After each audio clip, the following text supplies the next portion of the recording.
내란 이후 583일 만에 네. 첫 대법 선고가 나오는 날입니다. 처음으로 이제 최종 판결이 나오는 거죠. 그렇습니다. 이제 그동안에 그 대법이 내란 관련해서 어떤 생각을 갖고 있는지 참으로 궁금했는데요. 네. 그 이제 관련 사건이 오늘 처음으로 판단이 나오는 그런 날입니다. 네. 많은 분들이 또 까먹었을 수 있으니까 일단 윤석열 체포방해 혐의와 관련해서 1심, 2심 선고가 이미 있었는데 그거 간략하게 좀 소개를 부탁드리겠습니다. 네, 윤석열 체포방해와 관련해서 1심에서는 징역 5년이 선고가 됐습니다. 네. 백대현 부장판사가 초보민점을 고려했다. 네, 그리고 2심에서는 윤성식 부장판사인데요. 징역 7년이 선고가 됐습니다. 혐의가 체포방해 혐의 유죄, 국무위원 권한침해 유죄, 비화폰 기록 삭제 유죄, 외신 허위 공보 유죄, 그리고 사후 계엄 선포문 유죄. 네, 모두 다 유죄 판단을 했고요. 징역 7년이 나왔습니다. 네. 자, 오늘 대법 선고가 오늘 진행이 될 텐데 오늘 어떤 대법관이 함께 하나요? 일단 주심은 이수견 대법관입니다. 아, 저분은 네. 윤석열이 임명했습니다. 그렇습니다. 조희대가 제청하고 윤석열이 임명했고요. 네. 그리고 재판장은 이훈구 대법관이 맡고요. 네, 문재인 전 대통령이 임명했고요. 맞습니다. 그리고 노경필 대법관 네. 이렇게 3명이 맡습니다. 윤석열이 임명했습니다. 예. 네. 원래 4명이 심리를 진행을 하는데 오석준 대법관이 윤석열 서울대법대 후배거든요. 네. 그래서 재판 회피했습니다. 방금 소개해드린 대법관들이 자리에 다 앉은 상황이라고 합니다. 자, 그러면 한번 좀 오늘 윤석열은 안 나옵니다. 네, 윤석열은 나오지 윤석열 안 않고요. 나와요? 오늘 안 예. 나와. 아. 윤석열은 지금 다른 재판 받고 있어. 네네네. 지금 경무에 시달려. 싸놓은 똥이 너무 많아가지고. 대통령 때보다 더 바빠. 더 바빠. 오늘 지금 경무에 시달리고 있습니다. 예. 재판 받고 있고요. 자, 그러면 한번 연결해 볼까요? 네.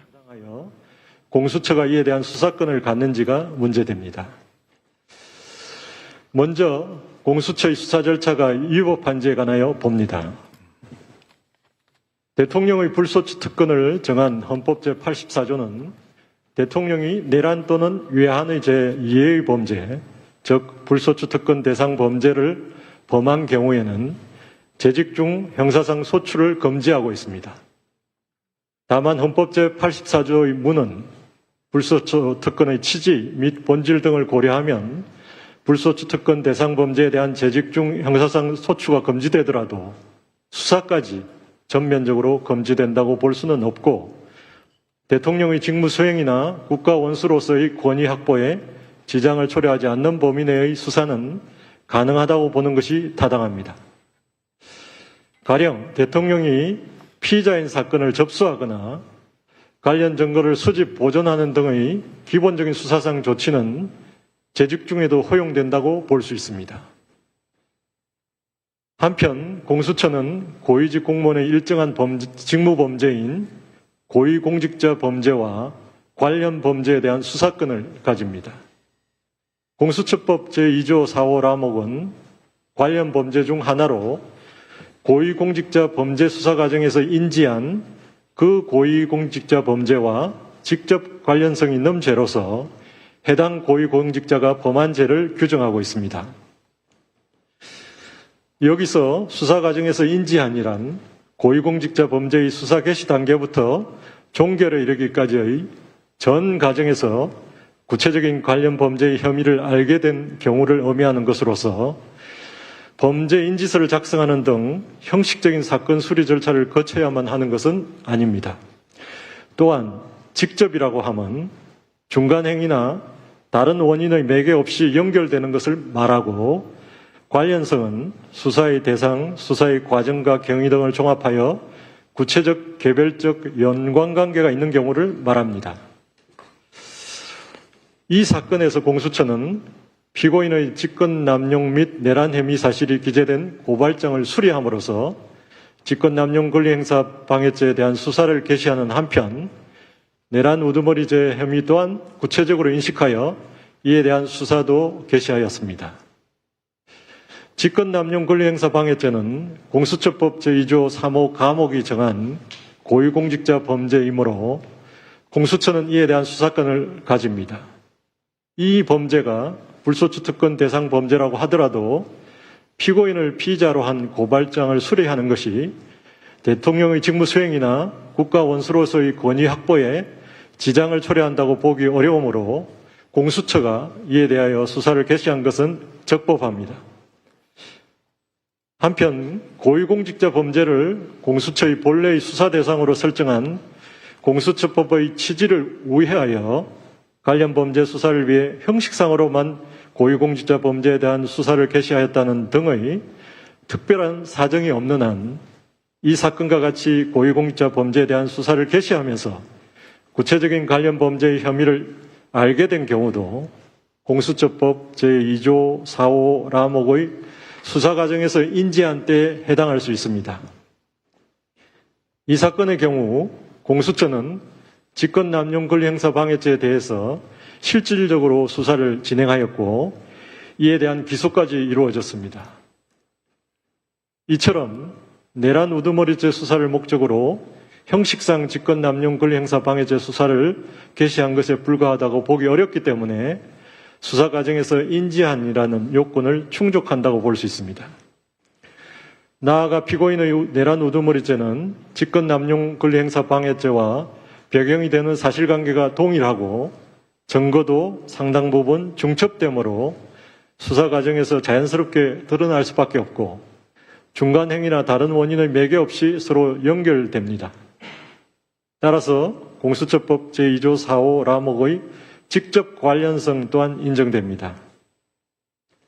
결국 피고인의 내란 우두머리죄는 직권남용 권리행사 방해죄의 수사 과정에서 인지한 직접 관련성이 있는 범죄로서 공수처법 제2조 4호 라목의 관련 범죄에 해당하므로 공수처는 이에 대한 수사권을 가집니다. 그렇다면 공수처가 고위공직자 범죄인 직권남용 권리행사 방해죄에 대해서 수사를 개시하면서 이와 관련 범죄인 내란 우두머리죄를 인지하여 수사를 진행한 것에 수사 절차상 위법이 있다고 보기 어렵습니다. 원심은 같은 취지에서 공수처의 수사 절차가 적법하다고 판단하였습니다. 이러한 원심의 판단에 피고인이 상고위로 주장하는 법리 오해 등의 잘못이 없습니다. 다음으로 수색영장 집행 절차에 형사소송법 제110조를 위반한 위법이 있는지에 관하여 봅니다. 형사소송법 제110조는 제1항에서 군사상 비밀이 요구되는 장소에서의 압수수색에 관하여 그 장소의 책임자에게 승낙 권한을 부여하면서도 제2항에서 국가의 중대한 이익을 해하는 경우에 한하여 승낙을 거부할 수 있도록 규정하고 있습니다. 이는 압수수색을 통한 실체적 진실 발견의 요청과 군사상 비밀 보호의 필요성이 상충되는 상황에서 두 개의 법익의 조화를 도모하기 위해서 승낙 거부권의 형사 요건과 한계를 설정한 것으로 이해해야 합니다. 압수수색의 허용 여부가 책임자의 주관적 판단이나 재량에 따라 좌우되도록 한 것으로 볼 수는 없습니다.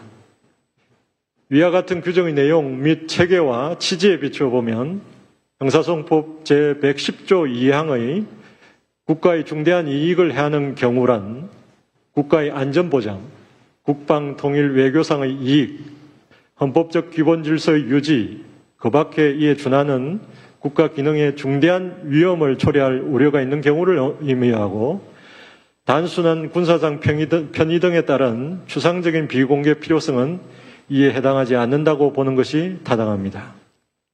나아가 그 장소의 책임자가 승낙을 거부하기 위해서는 영장 집행으로 인해 위와 같은 국가의 중대한 이익을 해할 우려가 있다는 점에 관한 구체적이고 객관적인 사유를 제시하여야 하고 거부 사유가 인정되지 않음에도 승낙을 거부하였다면 이는 적법하지 않습니다.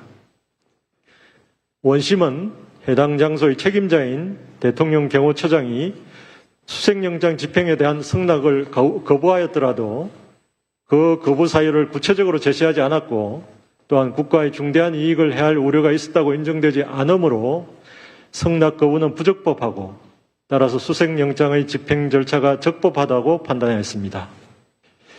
이러한 원심의 판단에 피고인이 상고위로 주장하는 법리 오해 등의 잘못이 없습니다. 그 밖에 피고인의 나머지 상고 이유와 특별검사의 상고 이유는 피고인이 일부 국무위원만 참석한 상태에서 비상계엄 선포 등에 관한 국무회의를 진행함으로써 참석하지 못한 국무위원들의 심의권 행사를 방해한 것인지, 국무총리와 국방부 장관이 서명한 문서에 의해 비상계엄이 선포된 것처럼 허위의 비상계엄 선포문을 만들어 사용한 뒤 이를 폐기한 것인지, 대통령 비서실 해외 홍보비서관으로 하여금 비상계엄 선포 직후 국회 출입을 통지하지 않았다는 내용의 허위의 공보자료를 작성하여 전파하게 하였는지, 대통령 경호처 차장에게 군 사령관들의 비합헌 통화 기록을 삭제할 것을 지시하였는지, 대통령 경호처 소속 공무원 등을 동원하여 공수처의 적법한 체포영장 및 수색영장 집행을 방해하였는지 등에 관한 것입니다. 이는 대체로 원심의 사실 인정을 탓하는 것으로서 원심의 판단에 논리와 경험의 법칙을 위반하여 자유심정주의의 한계를 벗어나거나 범죄의 성립에 관한 법리를 오해하는 등의 잘못이 없습니다. 이것으로 유효죄의 설명을 마치겠습니다. 관여 대법관의 일치된 의견으로 다음과 같이 판결합니다. 주문, 상고를 모두 기각한다. 판결 선고를 모두 마치겠습니다. 뭐야? 야, 큰일 났네. 된 거죠? 오늘 잘 된 겁니다. 잘 됐다, 일단 됐다. 이렇게 끝나네. 그러면 이제 7년 확정. 예, 설명이 설명이 확정. 필요한 것 같은데 네. 갑자기 너무 훅 끝났잖아요. 네. 깜짝 놀랐어요. 이게 대법원은 법률심이라서 아까 그래서 윤석열 출석도 안 하지 않습니까? 법률심이니까 법률적 판단이 잘못됐냐 안 됐냐를 판단하는 겁니다, 원래. 그래서 공수처 수사가 적법하냐 아니냐는 법률적 판단인 것이고요. 예. 그다음에 수색영장 집행 과정에 법을 위반했냐 안 했냐에 대한 것도 법리적 판단이니까 이 두 가지에 대해서는 우리가 직접 판단한다고 하면서 원심 판단이 맞다, 항소심 판결이 맞다 이렇게 법리 판단을 해준 거고 예. 나머지는 대체적으로 사실관계를 다투는 거니까 사실관계니까. 우리는 법률심이라 사실관계 다투는 것이 특별한 문제가 있지 않는 우리는 다루지 않는다. 그러니 원심 그냥 그대로 간다. 예. 이렇게 정리를 해버린 겁니다. 깔끔하게. 큰일 났네. 그 다음 출연자들 빨리 연락하셔야 될 것 같은데. 야, 이거 큰일 났네. 지금 완전 길어질 줄 알고. 완전 꼬여버렸네. 제가 금방 끝날 거라고 했잖아요. 원래 내리면 금방 끝난다. 기분은 좋지만 제가 아주 지금 어리둥절한 그런 상황입니다. 와, 나는 그 수사권 문제, 공수처 수사권 문제 예. 항상 윤석열 측에서 이제 문제 삼았는데 그거부터 정리를 해가지고 네. 오늘 또 길어지겠구나 했는데. 지금 방금 말씀하신 것처럼 그게 오늘 판결의 가장 핵심 포인트였어요. 예. 왜냐하면 이 지금 7년 받는 거에 대한 영향도 있지만 나머지 지금 내란 사건에 대해서도 다 직접적으로 영향을 미칠 수 있거든요. 그렇지. 공수처 수사가 적법하지 않았다라고 보는 순간 다 끝나. 와. 내란 재판이 다 흔들릴 수 있으니 예. 이 사건에 네. 있어서도 지금 전체적인 건 여러 가지 범죄 사실, 공소 사실이 있지만 사실상 체포영장 집행 방해가 이제 본 사건이잖아요. 그렇습니다. 그러면 체포영장 집행 방해 사건에 있어서 윤석열이 다툴 수 있는 것은 정확하게 법률적으로 두 가지입니다. 하나는 수사 권한이 없는 사람이 우리를 체포하러 왔으니까 우리가 저항하는 건 당연한 거야. 그렇지. 이런 주장이죠. 그게 예. 공수처의 수사 권한이 있느냐의 문제고. 그렇죠. 그다음에 여기는 대통령실이야. 그래서 군사상의 어떤 보호 네. 돼야 되는 구간이고 그거는 승낙을 받아야 돼. 근데 경호처장이 승낙해 준 적이 없잖아. 그렇죠. 그러니까 그렇게 압수수색을 하는 것은 불법이야. 그러니까 우리가 불법에 대해서 거부한 거니까 체포영장 집행이 아니야. 이런 주장이에요. 그렇습니다. 크게. 그래서 그 두 가지가 가장 중요한 주장인데 그래서 사실 그 두 가지만 해결이 되면 다른 것은 볼 것이 없는 거죠. 그래서 대법원에서 그 두 가지에 대해서 자세히 설명을 한 겁니다. 그런데 공수처의 수사 권한이 없다라고 주장하는 것은 거기서 조금 갈래가 나뉘어요. 그러니까 거기서 조금 더 구체적으로 보면 윤석열이 뭐라 그랬냐면 이게 원래 직권남용 권리행사 방해죄는 공수처에서 수사할 수 있다. 있어. 그런데 거기서 직접 관련성이라고 하는 것을 뭐라고 조문에서 하고 있냐면 그런 수사 과정에서 인지한 사건이라고 돼 있는데 윤석열이 어떻게 주장했냐면 인지한 적이 없어.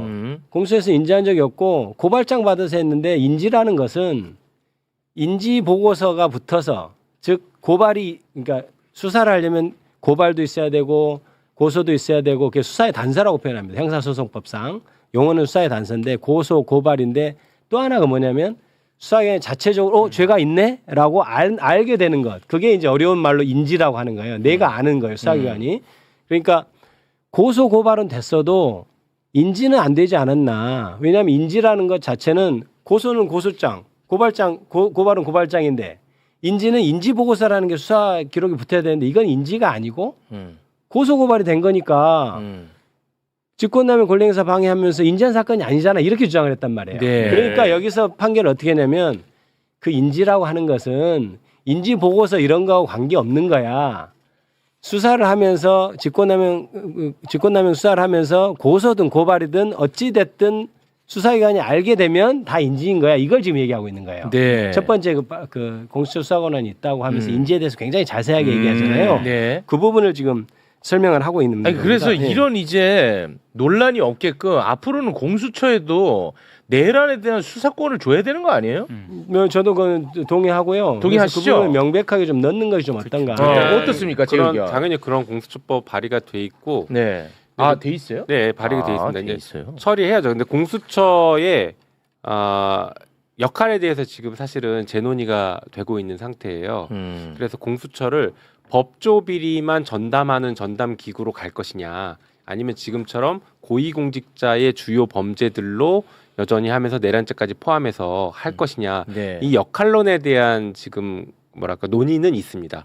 그런데 공수처 출발 자체가 사실은 검사들이 잘못한 것을 아무도 수사할 수 없으니 네. 이걸 제대로 수사할 수 있는 별도의 기관을 만들자라고 하면서 출발하면서 고위공직자 전체에 대한 직무상 범죄에 대해서 수사할 수 있게 만들었지 않습니까? 그랬었죠. 예, 그러다 보니까는 지금 너무 많은 수사 대상과 너무 많은 수사 대상자들이 있는데 공수처 인력으로 다 지금 못하니까 너무 못해. 실효성이 떨어지는 것 아니냐. 그래서 오히려 처음 출발처럼 법조 비리만 판사 검사랑 수사에 관여하는 수사관들 여기 법조 비리만 전문적으로 수사해서 이 사람들이 잘못하는 모든 범죄를 수사하게 만들자라는 논의는 있습니다. 아, 지금 있어요. 물론 현재 기준으로는 판사 검사와 경무관급 이상 경찰에 대한 모든 범죄를 수사할 수 있게 지금 확대한 법은 법사위를 통과해서 본회의 올라가 있긴 한데 판사의 비리 같은 것들이 지금 계속 수사가 제대로 안 되니까. 지금 이번에 저기 그 전에 저희 누구죠? 이름이 지금 생각이 안 나서 그런데 그 이제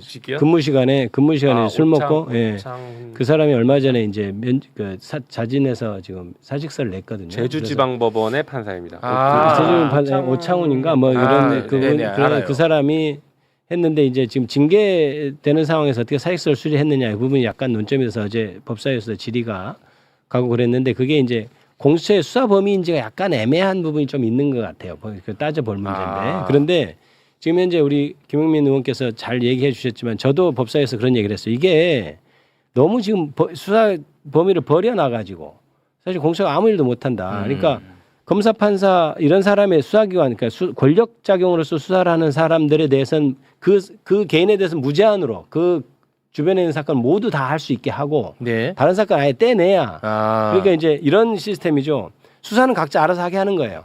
경찰이든 검찰이든 뭐 검찰이 수사 안 하겠지만 각자 역할을 하게 하는 판사도 재판을 하게 하고 다 하게 한 다음에 그거를 정확히 감시하는 기관만 있으면 전체적으로 돌아가지 않느냐는 생각에서 공수처는 좀 그렇게 개편해야 된다는 게 저도 찬성을 하고 그거는 이제 여러 가지 건의를 하고 있습니다. 그리고 재판관 한 가지만 더 아까 얘기를 하자면 그래서 아까 윤석열 측에서 주장한 게 이제 두 가지였죠. 아까 체포영장 자체가 부적법하니까 우리가 정당하다 이렇게 주장을 했단 말이에요. 그게 첫 번째 얘기했던 공수처의 수사 권한이었어요. 두 번째는 뭐냐면 이게 지금 대통령실이 군사 보안 시설인데 지금 경호처장이 허락을 안 해줬잖아. 그때 승낙을 안 했거든요. 승낙을 안 해서 그럼 들어온 것 자체가 불법이니까 우리가 체포영장을 저지하건 뭐 하건 다 우리가 잘못한 게 없잖아. 이렇게 주장을 했단 말이에요.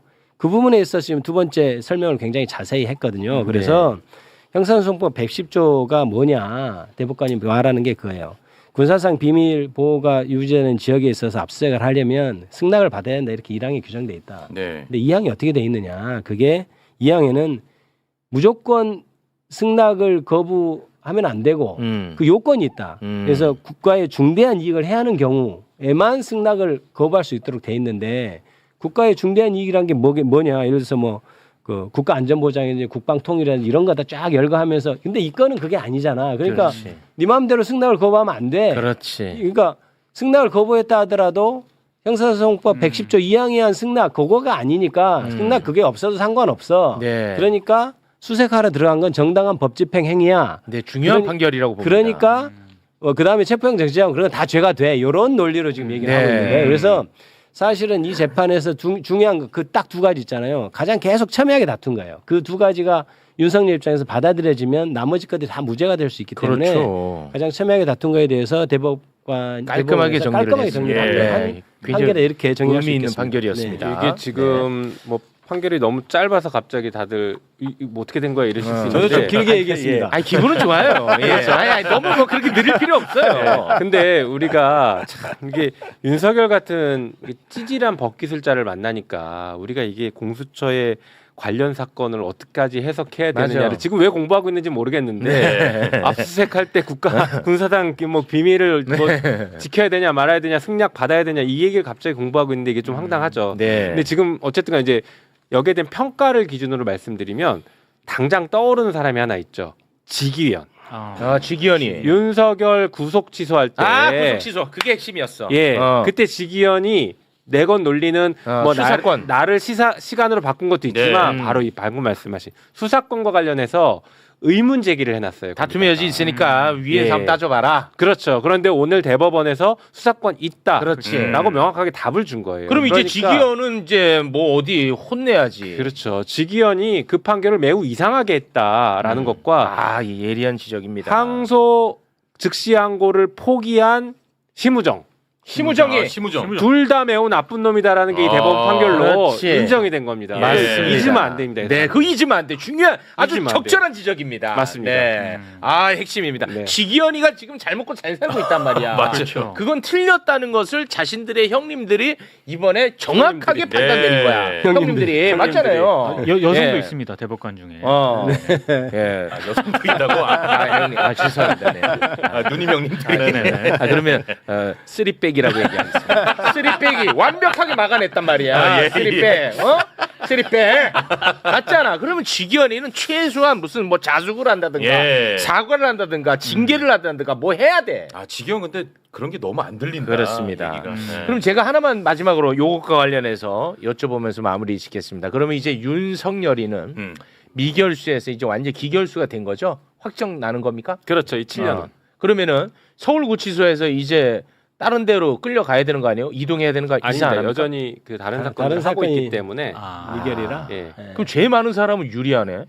유리하다기보다 그게 유리하면 유리할 수도 있지만 이걸 유리하다고. 유리하다고 어쨌든 말하는 계속 건 갖춰주면서 형량이 늘어나는 거죠. 일반. 아니 그 근데 윤석열은 어차피 무기라 형량이 더 늘어나진 않겠지만 말씀하신 것처럼 조금 더 편하다고 말할 수 있는 노역을 하지 않는 구치소에 있는 건 맞죠. 구치소가 편한 거는 맞죠. 네. 맞아요? 왜냐면 면회 제한 같은 게 기결수는 한 달에 4번 정도밖에 안 되고 일반 면회가 구치소 같은 건 날마다 일반 면회도 되고 네. 그다음에 이제 변호인 접견도 변호사 접견도 이제 기결수는 이제 제한됩니다. 네. 그런데 이제 할 수가 없죠. 이제 미결이어야 변호인 접견이 음. 되는 거니까요. 그러니까 그 혜택은 굉장히 차이가 있죠. 하지만 이제 다른 사건이 끝나지 않았으니까 법적으로는 아 그래요? 미결이어서 그건 뭐 어쩔 수 없는 것 같습니다. 아 그렇게 되는 거예요? 네네, 그렇습니다. 아니 그러면 예를 들어서 어떤 죄를 지은 애가 이제 대법 확정 판결 받고 깜빵 생활을 하고 있습니다. 네. 그런데 얘 다른 죄가 또 있어가지고 재판을 받아. 그럼 얘는 다시 구치소로 이감시켜줘요? 그게 이제 그걸로 구속이 따로 되면, 그러니까 그게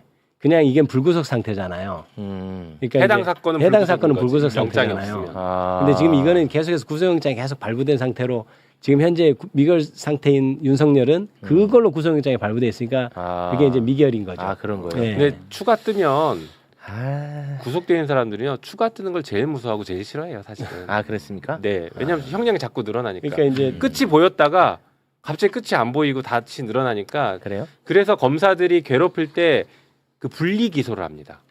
한 번에 재판 받아서 아. 징역 뭐 3년 나올 거를 분리 기소하면 찌끔찌끔 계속 형이 뜨는 거예요. 그러다 보면 합치면 결국에 뭐 4년 5년 더 되기도 하고. 그럼 다른 재판 이제 나오면 죄수복 입고 나와야 되는 거예요? 아니지 아니요. 이제 그건 또 미결이- 미결수니까 그 사건은 또 미결이니까. 아. 그렇게 되죠. 턱시도 입고 안 나오는 것만 해도 다행이야. 보고 싶은데. 그러니까 참. 알겠습니다. 자 그리고 요거 이제 윤석열 씨 준비한 자료 이거 다 날라갔어. 다 날라갔고.